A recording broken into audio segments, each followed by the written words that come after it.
Alright, some more response videos. Probably a few of these. So, first 15 minutes on the website, hitting the button. And, on YouTube, and then the rest will be on the website. Might be another hour, who knows. A couple of videos I'll try to rip through here. But anyway, this first one is from this guy called Stealth Badger. And, the title of the video was pretty crappy. But the video itself was actually decent. Been kind of a depressing week with a lot of the news coming out. So I've been kind of apathetic. And when I get apathetic, I get stupid. Yes, you watched the inmendham video. Yeah, it's funny. But anyway, I didn't know. Some news came out. News. Yeah, I gotta watch the news. Gotta go read it. Gotta do something, I guess. And being stupid, I watched a Gary video because of some of the conversations on Twitter about the discussion between Wagner and I Like Newman and Gary. And I don't know, maybe I was trying to put myself out of my misery since, his videos can induce brain death in just about any. Yeah, well, whatever. Yeah, it is all kind of horrible. But, I continue. What the hell? Sorry, I should have skipped this part. I forgot that you did ramble on a little. Temporary at best, but, got to do what you can. But instead it pissed me off.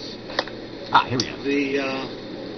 The video in question was about whether or not, if you could push the big red button, so to speak, and end it all, whether this society, this world, this species was too sick to live. Whether Yeah, well, and it's also about the fact of whether life itself is pretty much a terminal disease. Yeah, whether it can really be turned into anything. Can it really build anything? Can it really do anything? I mean, it's a bug planet. Come on. Or the suffering that would be created outweighs any benefit that might be gained. Yeah, well, that's a good part of it. Thanks for throwing that in there, because that's part of the equation. It's either you look at the positive part and you say, "Holy smokes, it really is just like Twinkies and shit," and then you look at the negative, and man, you could look there all frickin' day. I mean, all day you could sit there and conjure up visions of just absolute horror. I mean, a building falls down, somebody's trapped for 3 days, they have to eat their own leg off. I mean, just horrible, horrible shit that goes on. And is that really worth it? I mean, is it really worth the, perfectly deep-fried Twinkie? And I just had 2 responses. No, well, 3. One idealistic, happy, squishy response, one sort of methodical one, and one cold and logical. Yeah, I sort of couldn't find that one. But anyway, yeah, continue. And I'll go in that order. Super. The first one is, Here we are. No. I can still do some good. I still try and do some good. I do some bad along the way, too, because good and bad are terms defined by who is perceiving the actions. Oops. Yeah, whoops. Yeah, so that's a premise that, we're going to have a disagreement about. And so there's, yeah, okay, based on your premise, if you want to believe that, if a mechanical device, if a rat falls into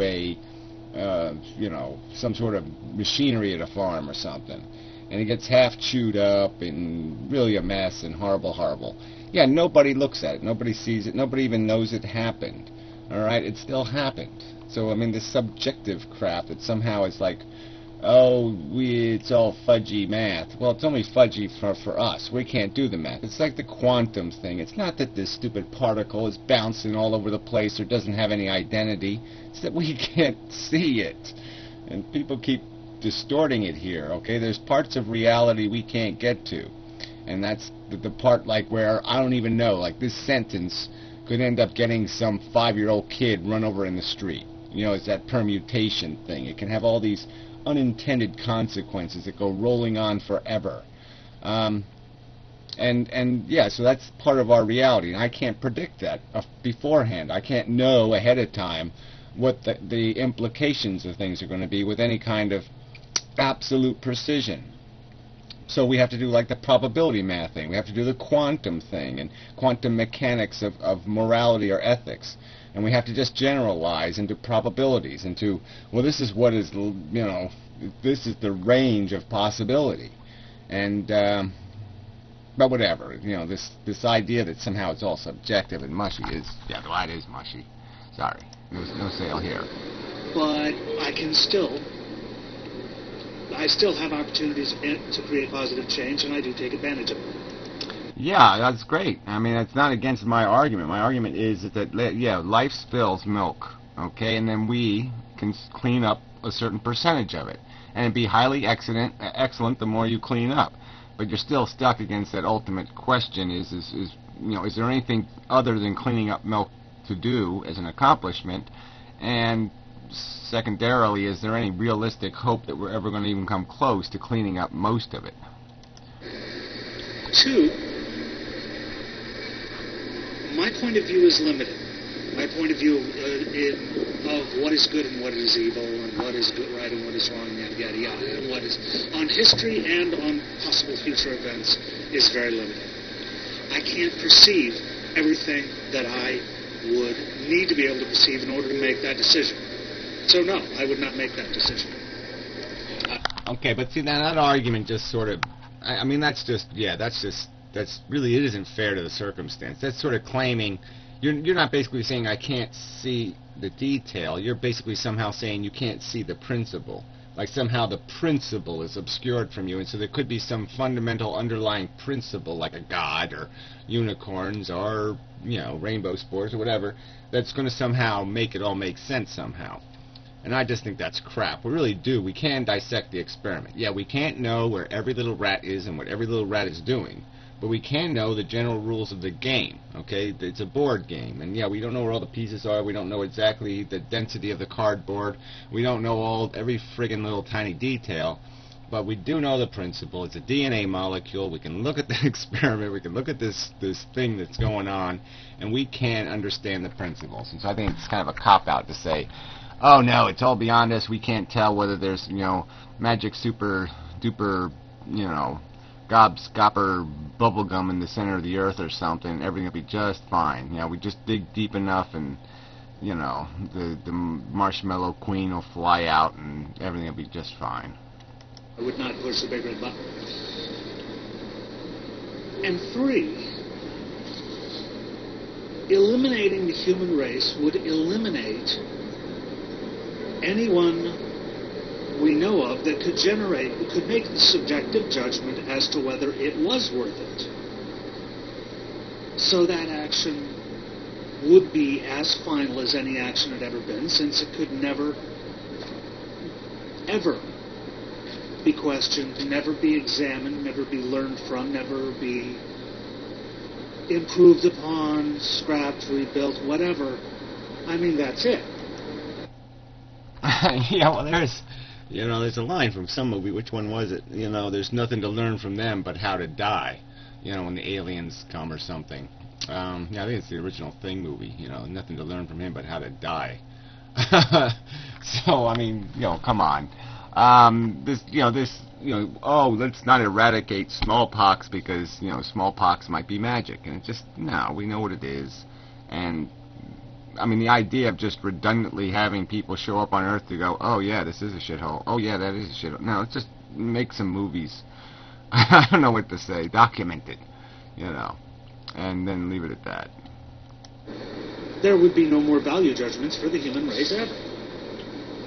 It would be the last value judgment ever made. Yeah, well, look, you want to have 10 people survive in a little bubble or something. Whatever, so they can sit around and do value judgments. I just don't see the point. Volunteers, fine. But yeah, the idea that you're going to keep injecting it on the responsibility on people who don't want it, that are going to derive no benefit from it and only going to curse you for imposing it, well, that's the cost of that kind of crap. So until you eradicate that from the equation, I mean, that's sort of a bullshit rationalization. But yeah, the idea, if you want to create some little perfect, pleasant island of humanity, put a bubble over them and protect them from the annihilation. I guess I wouldn't be opposed as long as there was rules so they couldn't turn back into cockroaches. But they're just going to, like I said, if all you're doing is defending the cockroach mentality, well, fuck that. I mean, it's a bug planet. No. No, logically, morally, ethically, there is not only a deep desire in me not to do it, there is absolutely no compelling interest or even emotional argument in that to me. And if, as much as I hate being around people, as much as I look around and see things that suck, the idea of saying yes to that question just smacks of stupidity and arrogance and... Yeah, well, whatever. Yeah, I mean, the simple truth is it's a question that will have to be answered. It was going to be answered by people. I mean, who knows? Somebody's going to, someday have the power that is not going to have your opinion. It might have something close to mine. And, it's going to run through their head, and they're going to say, well, I got to do the right thing. This is crap.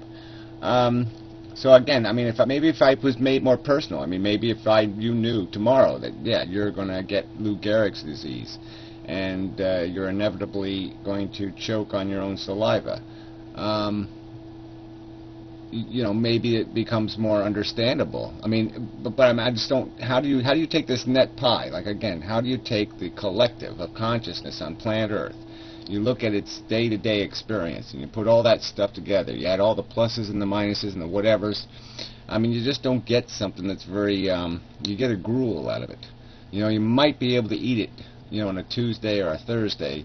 You're not going to be able to eat what comes up Saturday or Monday, because that's just too fucking horrible.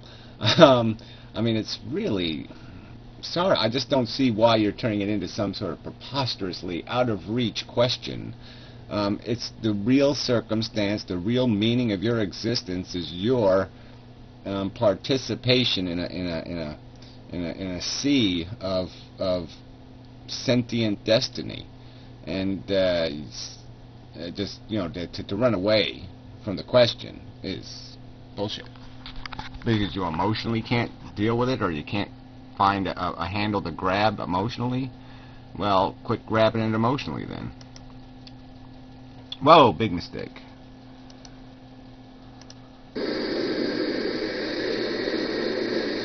The idea of saying yes to that question just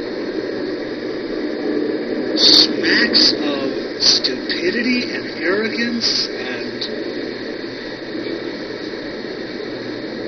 ignorant mental masturbation. In short, it screams of Gary. So, as a matter of fact... Yeah, well, whatever. I just, you want to make the accusation that I'm ignorant, fine, go ahead. I think that doesn't do anything but damage your credibility. Sorry, but, you got to do a little better than that. I can be a lot of things, but I'm not. Even Gary can't fill those shoes. Gary wishes he could fill those shoes. But I'm going to stop with the personal attacks. But you got to say, somebody who says, yeah, it would be the right thing to do to destroy the whole world, fuck you. I'm going to attack you. Because you're stupid. Yeah, right. But you're going to attack me out of just cliche 1950s morality or something. It's some sort of like, well, Leave It to Beaver told me I can't do that. Oh, no, Goliath on Davy and Goliath. He said, no, I don't think so, Davy. Or some kind of bullshit. I mean, you're just throwing out some sort of cliche human cultural reaction. There's no logic behind it or anything, so that's just kind of bullshit. But anyway, it's a good video. You're a pleasant enough human being. Yes, I might even like to pet your little head. Okay, but anyway, enough said. Till next time, thank you very much. Title kind of sucked, and, there was little pieces of the video I didn't like much, but generally speaking, it was a good video, so. Okay, till next time, thank you. Blah, blah, blah. No part 2, good. Or I'll throw this one on YouTube. Yeah. What the hell?